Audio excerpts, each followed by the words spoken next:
அன்பிற்குரியவர்களே, திருக்குர்ஆன் ஷரீஃபிலே ரப்புல் ஆலமீன் சொல்லுகிற பொழுது, இன்னல்லதீன ஆமனூ வ அமிலு ஸாலிஹாத்தி உலாயிக அஸ்ஹாபுல் ஜன்னah ஹும் ஃபீஹா ஹாலிதூன். யார் ஈமான் கொண்டு நல்ல அமல்கள் செய்கிறார்களோ, நல்ல காரியங்கள் செய்கிறார்களோ, அவர்கள்தான் சுவனவாசிகள், அதில் அவர்கள் நிரந்தரமாக இருப்பார்கள் என்று திருக்குர்ஆன் ஷரீஃபிலே அல்லாஹ் சொல்லி காட்டுகிறான். எந்த குழப்பத்திற்கும் ஆளாகாமல் ஈமானிலே வலுவாகவும் அதோடு அமலும் ஒரு மனிதன் செய்கிற பொழுது அவன் வெற்றியாளன். குழப்பங்களுக்கு ஆட்படுத்தப்பட்டு ஈமானை தொலைத்து விட்டால் அவன் இருப்பிடம் கேள்விக்குறிதான். அதனால்தான் இஸ்லாத்திலே எந்த விதமான குழப்பமும் இல்லாமல் அனைத்திற்கும் தெளிவு காட்டப்பட்டிருக்கிறது. உலகம் படைக்கப்பட்டது, அல்லாஹ் தஆலா வானம் பூமி அனைத்தையும் படைத்தான். படைத்த ரப்புல் ஆலமீனுக்குத்தான் தெரியும் இது எப்போ அழிக்க வேண்டும், எந்த நேரத்தில் அழிக்க வேண்டும் என்ற அந்த கல்வியை, அந்த அறிவை, அந்த செய்தியை அல்லாஹ் தனக்குள் வைத்துக் கொண்டான். அது எப்பேற்பட்ட மனிதனாலையும் கண்டுபிடிக்க முடியாது. உலகம் எப்போ அழியும். படைக்கப்பட்ட ஒவ்வொரு பொருளுக்கும் அழிவு இருக்கிறது இல்லையா? ஒரு மரமாக இருந்தது, பிறகு மேஜையாக மாறியது. காலங்கள் செல்ல செல்ல இந்த மேஜை உடைக்கப்பட்டு அது குப்பையில போடப்பட்டு மண்ணோட மண்ணாக மக்கி போயிடும். எல்லா பொருளுக்கும் தோற்றமும் மறைவும் உண்டு. அதே போன்றுதான் இந்த உலகத்தை இறைவன் படைத்தான், இதற்கும் மறைவு உண்டு. ஆனால் எப்போ என்று எவரும் கண்டுபிடிக்க முடியாது. ஆனால் சில சமயங்களில், சில மதங்களில் சில கணக்குகளை போட்டு இத்தனாவது வருடத்தில் உலகம் அழிந்துவிடும் என்றெல்லாம் சொல்லியிருக்கிறார்கள். சொன்னதை கேட்டு நம்பியும் தன்னுடைய வாழ்வை பலர்கள் துளைத்தும் இருக்கிறார்கள். நமக்கெல்லாம் தெரியும், 2000 அமெரிக்காவில் பிரபல்யமான ஒரு மிகப்பெரிய தொழிலதிபர், ரொம்ப அதிகமாக பத்திரிகைகள், அன்னைக்கெல்லாம் போற பத்திரிகை தான் விமர்சையாக பேசப்பட்டது. என்னன்னா, ஒரு மனிதன் சொன்ன, ஒரு மிகப்பெரிய அறிஞன், விஞ்ஞானி தான், அவன் சொன்ன வார்த்தையை நம்பி 2000 உலகம் அழிஞ்சிடும், அதுக்கப்புறம் உலகம் இருக்காது, அவன் சில அதுக்கு ஆதாரங்கள் அடுக்கிறான். அவனை நம்பிய அந்த தொழிலதிபர் எல்லா சொத்துக்களையும் விட்டுறான், எல்லாத்துக்கும் கொடுத்துறான், கொடுக்குறான். இந்த பையன் சொத்தை நீ பிடிச்சிக்கோ, இந்த வீட்டை நீ பிடிச்சிக்கோ, அந்த தோட்டத்தை நீ பிடிச்சிக்கோ, எல்லாத்தையும் கொடுத்துட்டு ஒண்ணும் இல்லாம இருக்கிறான். பார்த்தா 2000 உலகம் அழியல, 2001 ஸ்டார்ட் ஆயிடுச்சு. அதை ரொம்ப பெருசா பேசினாங்க. உலகம் அழியும் என்று நம்பி தன் சொத்துக்களை விட்ட தொழிலதிபர் அப்படின்னு அவனுடைய போட்டோவோட அது மிகப்பெரிய வைரல் ஆச்சு. அப்போ உலகம் என்பது அல்லாஹ்வால் படைக்கப்பட்டது, எப்போ அழியும் என்பதை எவராலும் அறுதியிட்டு கூற முடியாது. அல்லாஹ் படைச்சவனுக்கு தெரியும் இல்லையா? நம்ம ஒரு பிஸ்கெட்டு இன்னைக்கு தயாரிக்கிறோம், அல்லது ஒரு பவுடர் டப்பா தயாரிக்கிறோம், எல்லாத்துக்கும் தயாரிச்ச டேட்டு போட்டு எக்ஸ்பிரி டேட் போட்டோம், இதோட இது காலாவதி ஆயிடுச்சுங்க, அதுக்கப்புறம் இது மருந்து இல்லை, உணவு அல்ல, விஷம் இல்லையா? சாதாரண பொருள் தயாரிக்கப்படக்கூடியவனுக்கே தெரியுது இவ்வளவுதான் இது இருக்கணும் அப்படின்னு சொல்லி. அதே போன்றுதான் ரப்பு இந்த அண்ட சராசரங்கள், வானம், பூமி, மலைகள், கடல்கள் அனைத்தையும் படைத்தவர் அந்த அறிவை, அந்த இல்மை தன்னகத்தில் வைத்துக் கொண்டான் சொல்ல. ஆனால் இஸ்லாமியர்களுக்கு ஒரு தெளிவை பெருமானார் ரசூலுல்லாஹி ஸல்லல்லாஹு அலைஹி வஸல்லம் அல்லாஹ்வின் மூலமாக நமக்கு சொல்லித் தருகிறார்கள். உலகம் அழிவதற்கு சில அடையாளங்கள் இருக்கு. அந்த அடையாளங்கள் எல்லாம் நிகழ்ந்தால் உலக அழிவை நீங்கள் எதிர்பாருங்கள். ஒரு கட்டத்திலே சில சின்ன அடையாளங்களை சொல்லுகிறார்கள், இன்னொரு கட்டத்திலே பெரிய அடையாளங்களை பெருமானார் ரசூல் ஸல்லல்லாஹு அலைஹி வஸல்லம் சொல்லுகிறார். சிறியதுமான பெரியதுமான அடையாளங்கள் இந்த உலகத்திலே நிகழ்ந்துவிட்டால் நிச்சயமாக உலக அழிவை எதிர்பாருங்கள் என்று பெருமானார் ரசூலுல்லாஹி ஸல்லல்லாஹு அலைஹி வஸல்லம் அவர்கள் சொல்லி இருக்கிறார். அதனாலதான் அவ்வளவு சீக்கிரம் பாயை ஏமாற்ற முடியாது. உலகமே ஒரு நேர்கோட்டில் நிற்கிது. உலக விஞ்ஞானிகள் எல்லாம் ஒரு நேர்கோட்டில் நிற்கிறான். 2010 அல்லது 2030 அல்லது 2050 உலகம் அழிஞ்சிரும் சொன்னா எந்த இஸ்லாமியனும் அதை ஏற்றுக்கொள்ளவே மாட்டான். காரணம், பெருமானார் சொல்லாத, பெருமானார் அறிவித்த எந்த அடையாளங்களும் நிகழாமல் ஒரு காலம் உலகம் அழியாது. ஒரு ஆலிம் நம்ப மாட்டார். ஆலிமை சார்ந்திருக்கவர், மார்க்கத்தை போதிக்கிற பொதுமக்களும் என்ன செய்ய மாட்டார்கள்? நம்ப மாட்டார்கள். ஆனால் இன்றைக்கு கிறிஸ்துவ உலகம் குறிப்பாக திரைப்பட துறையில எந்த அளவுக்கு பண்ணி வச்சிருக்கிறான் அப்படின்னா, உலகம் 2010 அழிஞ்சிருக்குன்னு படமே எடுத்தான். படம் சாதாரண ஒரு மொழியில ஓடல, பல மொழிகளில் இடப்பட்டது. அவனுடைய கற்பனை. திருக்குரான் ஷரீஃப், பெருமானார் ரசூல் ஸல்லல்லாஹு அலைஹி வஸல்லம் உலகம் அழிகிற பொழுது இந்த உலகம் சந்திக்கக்கூடிய நிகழ்வுகள் குறித்து சொல்லியிருக்கிறாங்க. அதையெல்லாம் கற்பனையாக்கி ஒரு படத்தை உருவாக்கி வெளியிட்டான். அதை பார்த்தவர்கள் நிறைய நபர்கள் உலகம் வெகு சீக்கிரம் அழிஞ்சிரும் போல, அதுக்கு தகுந்த மாதிரி ஒசோன் படலத்தில் ஓட்டை, எரிமலை வெடிப்பு, இதுவெல்லாம் சொல்லுகிற பொழுது சாதாரண முஸ்லிம்கள் கூட முடிஞ்சாலும் முடிஞ்சிரும் போல. குறிப்பா இந்த யூடியூப்ல நிறைய செய்திகளை பதிவிறக்கம் பண்ணிக்கிட்டே இருக்கிறோம். 2030 உலகம் அழிஞ்சிரும் சொல்லி இப்போ ஒரு நியூஸ் ஓடிட்டு, 2030 25 இருக்கிறோம். 2010 அழியும் சொல்லப்பட்டது, 11 அழியும் சொல்லப்பட்டது. இதுவெல்லாம் யூடியூப் போன்ற சமூக வலைதளங்களில் பதிவு செய்யப்பட்ட விஷயங்கள். ஆனால் உலகம் அழியல, அழியவும் செய்யாது. என்னங்க தெரிஞ்சு இப்படி சொல்றீங்க? அப்ப அல்லாஹ் நாடுனா அழியாதா? அல்லாஹ் நாட மாட்டேன்னு சொல்றான். சில காரியங்கள் நடக்கும், நடந்த பிறகுதான் அழியும் என்று அல்லாஹ் சொன்ன பிறகு அதை கூட உடனே அழியும்? அல்லாவே நாடுனா நாட மாட்டான்னு அர்த்தம். பெருமானார் ரசூலுல்லாஹி ஸல்லல்லாஹு அலைஹி வஸல்லம் அவர்கள் சில அடையாளங்களை சொல்லி இருக்கிறார். அதிலே மிக குறிப்பாக நபி அவர்கள் சொன்ன ஹதீஸ், புகாரியிலே பதிவு செய்யப்பட்ட ஹதீஸ், ஐயகில்லல் இல்ம், கல்வி மங்கி போயிடும், கல்வி குறைஞ்சிடும். என்னங்கிறது டெக்னாலஜிலாம் வேற லெவலில் போயிட்டு இருக்குது. 10 வருஷத்துக்கு முன்னாடி இருந்த நபர்கள் வேற, இன்னைக்கு ஏஐ வரைக்கும் வந்துருச்சு. ஏஐனா 10 வருஷம் என்னன்னு தெரியாது, ஏஐ வந்துருச்சு. இனி எஃப்ஐ என்னென்னமோ வர காத்திருக்குது. அப்படி டெக்னாலஜியில போயிட்டு இருக்குது. நீங்க உலக அழியும் போது கல்வி குறைஞ்சிரும் சொல்றீங்களே, அப்படின்னு சொன்னா கல்வி இருக்கும், ஆனா கல்வியினால பெறப்படக்கூடிய பிரயோஜனங்கள் இருக்காது, ஒழுக்க மாண்புகள் இருக்காது, மார்க்கத்தினுடைய அறிவுகள் எல்லாம் குறைக்கப்பட்டு கொண்டே போகும். மார்க்கம்னா என்னன்னு தெரியாம எல்லாமே மார்க்கம் என்று விளங்குவார். எது மார்க்கம், எது இஸ்லாம், எதுவும் தெரியாது. எழுகருள் ஜஹுல், அறியாமை என்பது அதிகமாக இருக்கும். எழுகரு ஜினா, விபச்சாரம் அதிகமாக ஆகும், மது அதிகமாக ஆகும், கொலை கொள்ளை அதிகமாக ஆகும். இதுவெல்லாம் பெருமானார் ரசூலுல்லாஹி ஸல்லல்லாஹு அலைஹி வஸல்லம் அவர்கள் சொல்லி காட்டிய சிறிய அடையாளங்கள். இந்த அடையாளங்கள் எல்லாம் நடந்து முடிஞ்சதுக்கு அப்புறம் பெரிய அடையாளங்கள் துவங்கும். இந்த ரெண்டுக்கு மத்தியில மஹ்தி அலைஹிஸ்ஸலாத்து வஸலாம் அவர்கள் தோன்றுவார்கள். இப்படி பலதரப்பட்ட காரண காரியங்கள் உலகிலே நிகழ்ந்த பிறகுதான் உலகம் அழியுமே ஒழிய, நாளைக்கோ நாளை கழிச்சோ 2030 ஒட்டுமொத்த விஞ்ஞானிகள் ஒரு நேர்கோட்டில் நின்று உலகம் அழியும் என்று சொன்னாலும் ஒரு முஸ்லிம் நம்ப மாட்டார். காரணம், திருக்குரானும் ஹதீஸும் நமக்கு சொல்லி தந்தது அது மாதிரியான செய்திகள். இன்னைக்கு நிறைய போலிகள், நிறைய போலியான ஆய்வுகள், நிறைய ஏமாற்றங்கள். அன்பிற்குரியவர்கள், நபி ஸல்லல்லாஹு அலைஹி வஸல்லம் அவர்கள் சொன்னார்கள், அதிகமான கொலை என்று சொன்னார்கள் இல்லையா?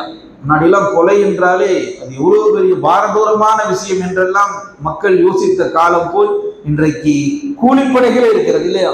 காசு கொடுத்தா ஒருத்தவனை காலி பண்றதுக்கு உண்டான எல்லா வேலையும் செய்வதற்கு மனிதனுக்கு மனிதன் என்ன செய்யறான், கொலை செய்யறதுக்கு தயாராயிட்டான். கூலிப்படை தற்காலத்தில் அதிகமாக இருக்கிறது. இதெல்லாம் நபி ஸல்லல்லாஹு அலைஹி வஸல்லம் சொல்லி தந்த விஷயங்கள். அதே போன்று நபி அவர்கள் சொன்னார்கள், காலங்கள் சுருங்கி போகும் சொன்னாங்க. காலங்கள் எப்படி சுருங்கும்னா, அஸ்ஸனத்துக ஷஹ்ரி, இப்னு ஹிப்பான்ல பதிவு செய்யப்பட்ட ஹதீஸ். ஒரு வருடம் என்பது ஒரு மாசத்தை போல ஓடிடும், ஒரு வருடம் என்பது ஒரு மாசத்தை போல போயிடும், ஒரு மாசம் என்பது கல் ஜுமா, ஒரு வாரத்தை போல போயிடும். ஜும்மான ஜும்மா தொழுகை இல்லை, ஒரு வாரத்தை போல போயிடும். ஒரு வாரம் என்பது ஒரு நாளை போல போயிடும். ஒரு நாள் என்பது ஒரு மணி நேரத்தை போல கடந்து போயிடும். ஒரு மணி நேரம் என்பது பேரிச்சம்பள மட்டை, நல்லா காஞ்சு போன பேரிச்சம்பள மட்டையை பொறுத்துனா உடனே எரிஞ்சிரும் இல்லையா? அதுதான் ஒரு மணி நேரத்திற்கு உண்டான அளவாக இருக்கும் என்று பெருமானார் ரசூலுல்லாஹி ஸல்லல்லாஹு அலைஹி வஸல்லம் அவர்கள் சொன்னார். இந்த அடையாளங்களை நம்ம தற்போது பார்க்கிறோம். போன வாரம் தான் ஜும்மா தொழுத மாதிரி இருந்துச்சு, அதுக்கு முன்னாடி ஜும்மா வந்துருச்சு. எவ்வளவு வேகமா போகுது. போன வருஷம் ஒருத்தர் மௌத்தாயிருப்பார் இல்லையா? நமக்கு தெரிஞ்சவர், நம்முடைய நண்பர் அல்லது நம்ம குடும்பத்துக்காரர் யாராவது மௌத்தாயிருப்பாங்க. அடுத்த வருஷம் வந்துருச்சுங்க அப்படின்னு யாராவது சகோதரர் ஞாபகப்படுத்தினாங்கன்னா என்னங்க போன வாரம் மௌத்தான மாதிரி இருக்குது, போன மாசம் மௌத்தான மாதிரி இருக்கு, ஒரு வருஷம் ஓடி போச்சுங்க. நம்மளாம் பேசிக்கிறோம் இல்லையா? இதுவெல்லாம் அடையாளமாக பெருமானார் ரசூலுல்லாஹி ஸல்லல்லாஹு அலைஹி வஸல்லம் சொன்னார்கள், காலங்கள் சுருங்குகிறது. முன்னாடியெல்லாம் பயணம் மேற்கொள்ளணும் அப்படின்னு சொன்னா ஒரு ஊர்ல இருந்து இன்னொரு ஊருக்கு போறதுக்கு பல நாட்களாக ஆகும், மாத கணக்கில் பிடிக்கும். இன்னைக்கெல்லாம் பிளேட்ல ஏறி உட்கார 1 மணி நேரத்துல போய் இறங்கிடலாம். நேரங்கள் சுருக்கப்படுது. இவனுக்கு இலகுவாக இருக்க ஒண்ணு, வேலைகளும் சுருங்கி விடுகிறது, நாட்களும் சுருங்குகிறது. இதுவெல்லாம் பெருமானார் ரசூலுல்லாஹி ஸல்லல்லாஹு அலைஹி வஸல்லம் முன்னறிவிப்பாக சொல்லி சென்ற செய்திகள். இதெல்லாம் இன்னைக்கு உலகத்தில் நடந்துருக்கு. குழப்பங்கள் பெருகும். இவ்வளவு பெரிய குழப்பங்கள் இந்த உலகத்தில் நிகழ்ந்துகிட்டுன்னா ரப்புல் ஆலமீன் நம்மளையெல்லாம் பாதுகாத்துக்கிட்டு இருக்கான். காரணம் என்னன்னா, நபி ஸல்லல்லாஹு அலைஹி வஸல்லம் அவர்கள் சொல்லுவார்கள், என்னுடைய காலத்திற்கு பிறகு நிறைய நபர்கள் நான் நபின்னு தோன்றுவாங்க, நான் தான் இறைநேசர்கள் என்று தோன்றுவார்கள், நான் தான் நேர் வழி காட்டக்கூடியவர் என்றெல்லாம் தோன்றுவார்கள். இப்படி குழப்பங்கள் பெருகிக் கொண்டே போகும் என்று பெருமானார் ரசூலுல்லாஹி ஸல்லல்லாஹு அலைஹி வஸல்லம் அவர்கள் சொன்னார்கள்.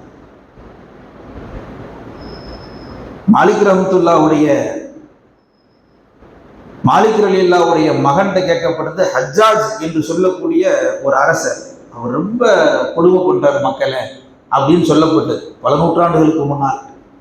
அப்போ அவங்களுக்கு பதில் சொல்லப்பட்டதான், இது பரவாயில்லைங்க, நீ காலங்கள் செல்ல செல்ல குழப்பங்கள் தான் அதிகமாக ஆகும். எது உண்மை, எது ஹக்கு, எது சரி, எது தவறு எதுவுமே தெரியாது.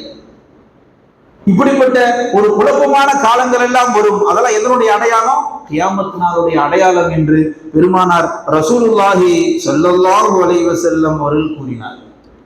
எங்க பார்த்தாலும் போர்கள் வெடிக்கு, எங்க பார்த்தாலும் ஒரே சண்டை சச்சரவுகள் எல்லாம் இருக்கு. இன்னைக்கு அதான் நடக்குது. உலகம் முழுக்க ஒரே சண்டை, ஒரே போர்.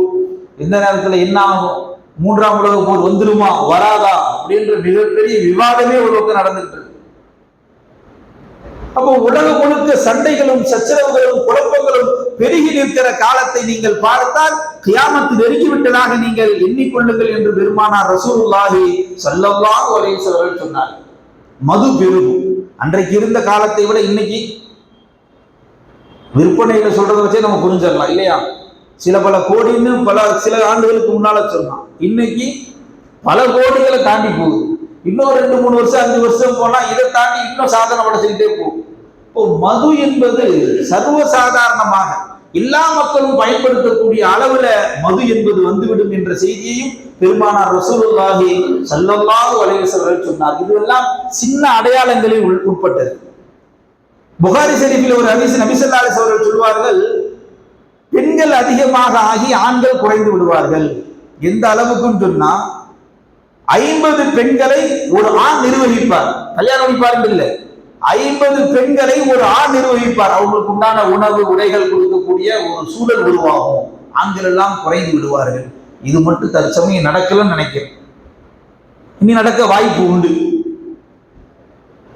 50 பெண்களுக்கு ஒரு ஆண் நிர்வாகியாக வருவார். சமுதாயத்திலே மடையர்கள் எல்லாம் பொறுப்பிற்கு வருவார்கள். மிகப்பெரிய அரசியல் தலைவர்களாக மடையர்கள் எல்லாம் வருவார்கள். இதுவெல்லாம் பெருமானார் ரசூலுல்லாஹி ஸல்லல்லாஹு அலைஹி வஸல்லம் அவர்கள் கூறி காட்டிய சின்ன சின்ன அடையாளங்கள். ஏழையாக இருப்பவன் மிகப்பெரிய மாட மாளிகையில் வசிப்பான். அதுவும் இன்றைய காலகட்டத்தில் நடக்கிறது. பெருமானார் ரசூலுல்லாஹி ஸல்லல்லாஹு அலைஹி வஸல்லம் அவர்கள் சொல்லுகிற அந்த செய்திகளில் அத்துணையுமே சிறிய அடையாளங்களில் வந்தாலும் இந்த சிறிய அடையாளங்கள் பெரிய அடையாளங்கள். பெரிய அடையாளம் என்ன அப்படின்னு பார்த்தா, தஜ்ஜால் வருவது. நமக்கெல்லாம் தெரியும், சின்ன பிள்ளைங்க சொல்லி கொடுத்துருப்பாங்க, ஒற்றை கண் உடையவன் காஃபிர்னு நெத்தியில் எழுதப்பட்டிருப்பான். தஜ்ஜால் வருவான், உலகத்துல குழப்பத்தை ஏற்படுத்துவான். யாஜூஜ் மாஜூஜ் என்று சொல்லக்கூடிய ஒரு சிறு படைப்புகள் இனங்கள், அது இந்த உலகத்துல குழப்பத்தை ஏற்படுத்தும். தஜ்ஜாலை கொள்வதற்காக வேண்டி ஈசா அலைஹிஸ்ஸலாத்து வஸ்ஸலாம் அவர்கள் வருவார்கள். அவர்கள் அந்த தஜ்ஜாலை கொல்லுவார்கள். அதன் பிறகு அவர்கள் 40 ஆண்டு காலம் இந்த உலகத்திலே வாழ்வார்கள் போன்ற பல செய்திகளை பெருமானார் ரசூலுல்லாஹி ஸல்லல்லாஹு அலைஹி வஸல்லம் சொன்னார். அப்ப இதிலே தெரியுது, ஈசா அலைஹிஸ்ஸலாம் அவங்க 40 வருஷம் வாழ்றாங்கன்னா 2030 உலகம் அழியாது, 2050 உலகம் அழியாது. அதுதானே உண்மை. இப்படித்தானே ஒரு முஸ்லிம் யோசிக்கணும். யாராவது இந்த வருஷத்துல உலகம் அழிஞ்சிரும், அந்த வருஷத்துல உலகம் அழிஞ்சிரும், பூமி வெடிக்க போகுது, வெடிக்கும், பூகம்பம்லாம் வரும். ஆனால் அது ஒரு சில பகுதிகளில் வருமே ஒழிய ஒட்டுமொத்த பூலோகமும் அழிஞ்சிரும் சொன்னா ஒரு இஸ்லாமிய நம்ப கூடாது, நம்ப தேவையும். இந்த சின்ன அடையாளங்களிலேயே இன்னும் சிலது நடக்க இருக்கிறது. அது முடிஞ்சதுக்கு அப்புறம் பெரிய அடையாளங்கள் வரணும். பெரிய அடையாளம் கிழக்குல சூரியன் உதிக்குது இல்லையா, அது மேற்கே உதிக்குது. மேற்கே உதிக்கிற போது அதுவும் பெரிய அடையாளங்கள்ல உள்ளது. அப்போ இந்த சிறிய அடையாளங்கள் பெரிய அடையாளங்கள் நபி ஸல்லல்லாஹு அலைஹி வஸல்லம் அவர்கள் காட்டி தந்த இந்த ரெண்டுக்கு மத்தியில தான் மஹ்தி அலைஹிஸ்ஸலாத்து வஸ்ஸலாம் அவர்கள் தோன்றுவார்கள். மஹ்தி அலைஹிஸ்ஸலாத்து வஸ்ஸலாம் அவர்கள் எப்ப வருவாங்கன்னா சின்ன அடையாளங்களுக்கும் பெரிய அடையாளங்களுக்கும் பாலமாக இருப்பார்கள். மஹ்தி அலைஹிஸ்ஸலாத்து வஸ்ஸலாம் அவர்கள் வந்த பிறகுதான் தஜ்ஜால் வருவான். தஜ்ஜாலை கொலை செய்வதற்காக வேண்டி நான்காம் வானத்திலிருந்து அல்லாஹ் தஆலா ஈசா நபியை அனுப்பி வைப்பான். அவர்கள் வந்து அவனை கொன்று மக்களுக்கு நல்லாட்சி வழங்குவார்கள். மஹ்தி அலைஹிஸ்ஸலாத்து வஸ்ஸலாம் அவர்கள் 7 அல்லது 8 9 ஆண்டுகள் இந்த உலகத்திலே சிறப்பான ஆட்சி நடத்துவார்கள் என்று பெருமானார் ரசூலுல்லாஹி ஸல்லல்லாஹு அலைஹி வஸல்லம் சொன்னார்.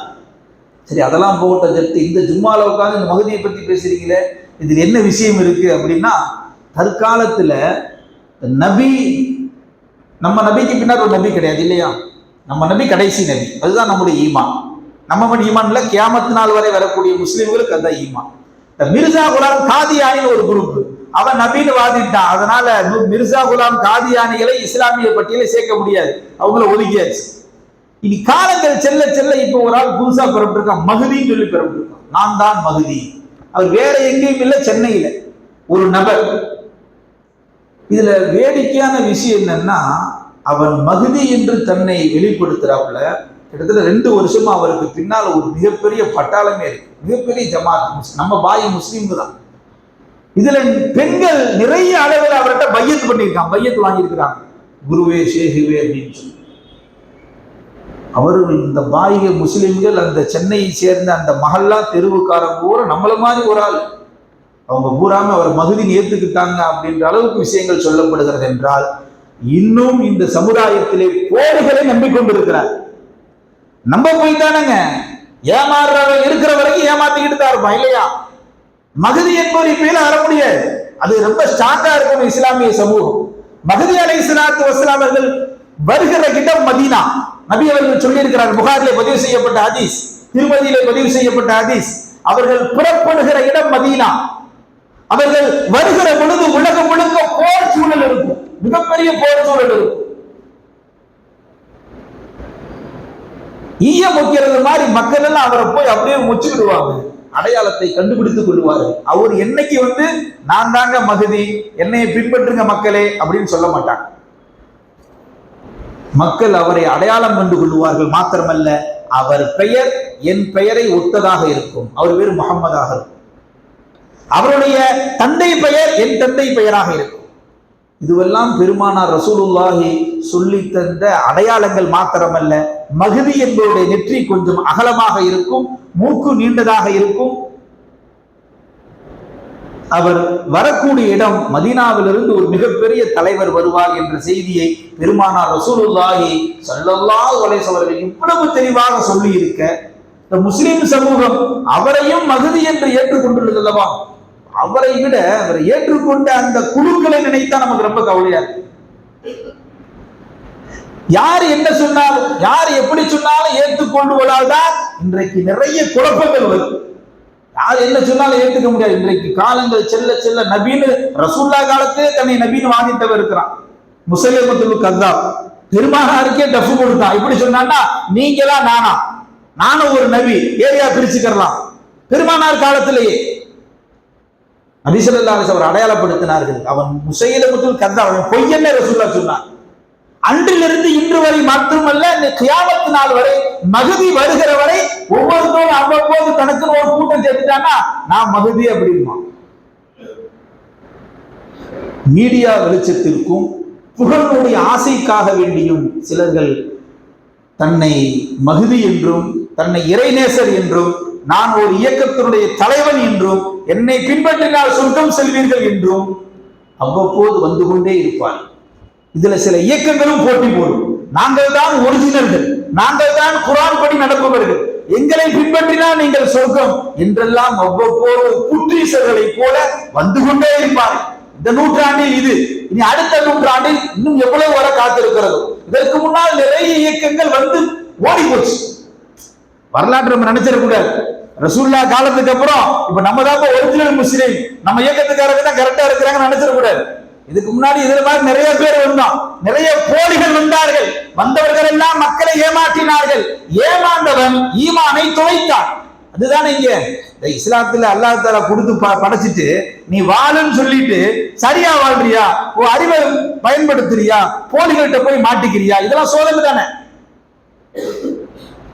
அப்போ நாம் வாழுகிற இந்த தமிழ்நாட்டில் இந்த சென்னையில கூட ஒருத்தர் என்ன சொல்றான்னா, நான் தான் மஹ்தி அப்படின்னு சொல்லுவது அது நகைப்பிற்கு ஏற்றுக்க முடியாது. ஆனால் அவனை ஆயிரக்கணக்கான நபர்கள் பின்பற்றுகிறார்கள் என்கிற பொழுது அச்ச உணர்வு ஏற்படுகிறது. இந்த சமுதாயம் இன்றும் தெளிவில்லாமல் தான் வாழ்ந்து கொண்டிருக்கிறார். தெளிவில்லாம தான் வாழ்றான். யாரு என்ன சொன்னாலும் நம்பிடுறான். நம்பவே கூடாது. குர்ஆன் ஹதீஸா அது எல்லாம் சொல்லப்பட்டது எங்களுக்கு தெரியும். என் தாய் தகப்பன் எப்படியோ அவ்வளி, என் பள்ளி என்னை சார்ந்தவர் என்னோடு பயணிப்பவர்கள் எப்படியோ அவ்வளி நரகமாக இருந்தாலும் எனக்கு தேவையில்லை என்று நினைப்பவன் ஒரு கட்டத்திலும் அவன் வழிதவரவே மாட்டான். வழிதவர வாய்ப்பில்லை. நீண்ட நெடிய பாரம்பரியம் பாய், நீண்ட நெடிய 1400 வருட பாரம்பரியம்.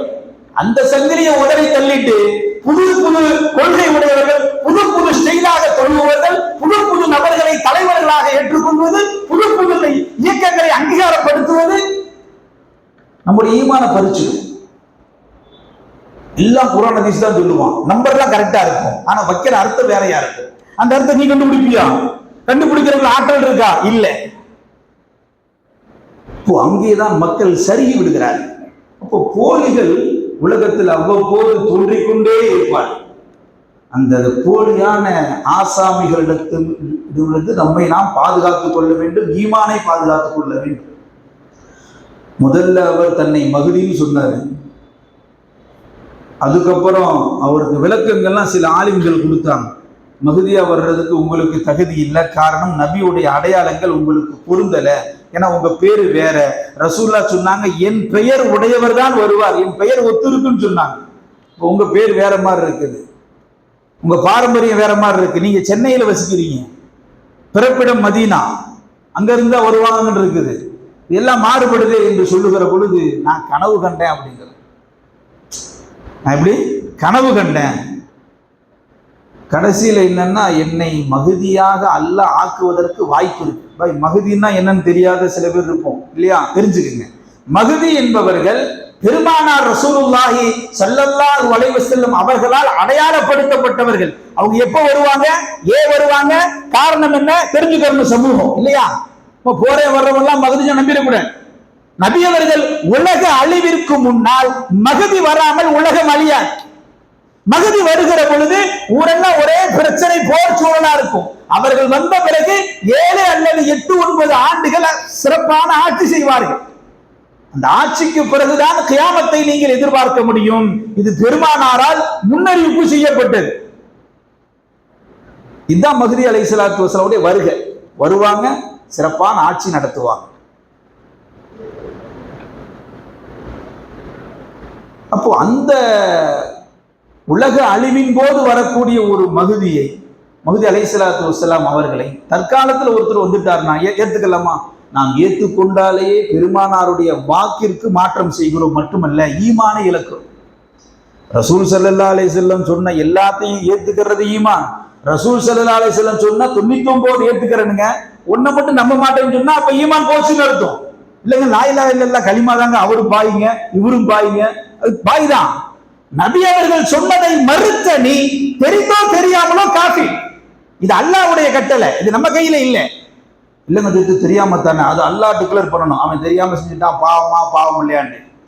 நீ தெரிந்தோ தெரியாமலோ குர்ஆன் ஹதீஸை மறுத்தோ அல்லது குர்ஆன் ஹதீஸிற்கு புறம்பாக மாற்றமாக அர்த்தத்தை கற்பித்தால் ஒரு கட்டத்தில் குஃபுர். எந்த காலத்திலும் யாராவது ஒருத்தர் மஹ்தின்னு சொல்றாரு, நான் தாங்க வழிகாட்ட வந்தேன்னு சொல்றாரு, நாங்க தாங்க சுவன கூட்டம், மற்றவங்க பூரா நரக கூட்டங்க அப்படின்லாம் சொன்னான்னா சத்தியமாக அவன் பின்னால் சென்று விடாது. அது தனி நபர், தனி இயக்கம், தனி தலைவர்கள் பாடு, எந்த ஒரு விஷயமாக இருந்தாலும் சரி, திரும்பவும் சமூகத்திற்கு ஞாபகப்படுத்துகிறேன், நாம் இருக்கிற பகுதி, நாம் சார்ந்திருக்கிற தாய் தகப்பன் எவ்வளியோ அவ்வளியில் நடக்க பழக வேண்டும். அதை தாண்டி நமது மஹல்லா, நம்மை சார்ந்திருப்பவர்கள், நமக்கு பள்ளி இமாம், இந்த பள்ளி இமாம்ங்கிறது ஏதோ ஒண்ணு சம்பளத்துக்கு குடியிருக்கிறார் அப்படியே சொல்லி பழக்கப்படுத்திட்டான். இந்த பள்ளி இமாம் தான் கடைசி வரைக்கும் ஈமான போச்சுக்கிட்டே இருப்பேன். உன்னை கபர்ல கொண்டு போய் வைக்கிற வரை இஸ்லாத்தினுடைய ஆணி வேரை உள்ளே செலுத்துபவர். நீ 1000 யூடியூப் பார்க்கலாம், அவன் சரியா சொல்றாங்க இருந்து, அவன் தான் நேர்மையா நடக்கிறாங்க இருந்து, அந்த இயக்கம் தான் சரி, நீ சும்மா வாயில சொல்லலாம். ஆனால் கியாமத்து நாள் வரை இந்த ஆலிம்களை வைத்துத்தான் அல்லாஹ் இஸ்லாத்தை பாதுகாக்கிறான். அதுல மாற்று கருத்து இல்லை. அதனால நம்ம பகுதியே இந்த பகுதி, எங்க யார் என்ன சொன்னாலும் நம்பிடக்கூடாது. நம்முடைய வாழ்வாதாரங்கள், நாம் எந்த பகுதியில் வசிக்கிறோம், நமக்கு என்ன போதிக்கப்பட்டது, தாய் தகப்பன், நம்மை சார்ந்திருக்கக்கூடிய ஆலிம்கள் எதுவோ அவர்கள் எதை சொல்லுகிறார்களோ அதை பின்பற்றி செல்லும் காலமெல்லாம் ஒரு சமூகம் வழி தவறவே தவற. என்றைக்கு இதை விட்டு வழி தவறி செல்லுகிறார்களோ, நாங்கள் தான் நேர்மையானவர்கள், சுத்தமானவர்கள், சுவனவாதிகள் என்று கூறியோ, அல்லது ஒரு தலைவனை, ஒரு தனிநபரை தூக்கி பிடித்து இவர் பின்னால் சென்றால் நாம் சொர்க்கம் சென்று விடுவோம், ஒட்டுமொத்த சமூகத்தையும் புறக்கணிப்போம் என்ற சூழ்நிலைக்கு சமூகம் வந்தால் அவர்கள் வழி தவறி செல்லுகிறார்கள் என்பதை நாம் மறுக்க முடியாது. ஆதலால் காலங்கள் செல்ல செல்ல இன்னும் எத்தனையோ குழப்பங்கள் வர காத்திருக்கிறது. சமூகம் விழிப்புணர்வோடு வாழ வேண்டும். ரப்பே, குழப்பவாதிகளுடைய பிடியிலிருந்து எங்களையும் இந்த சமூகத்தையும் பாதுகாப்பாயாக என்ற நல்ல துஆவோடு நிறைவு செய்கிறேன். வாஹிர் தாவானா அல்ஹம்துலில்லாஹி ரப்பில் ஆலமீன். அஸ்ஸலாமு அலைக்கும் வரஹ்மத்துல்லாஹி வபரகாத்துஹு.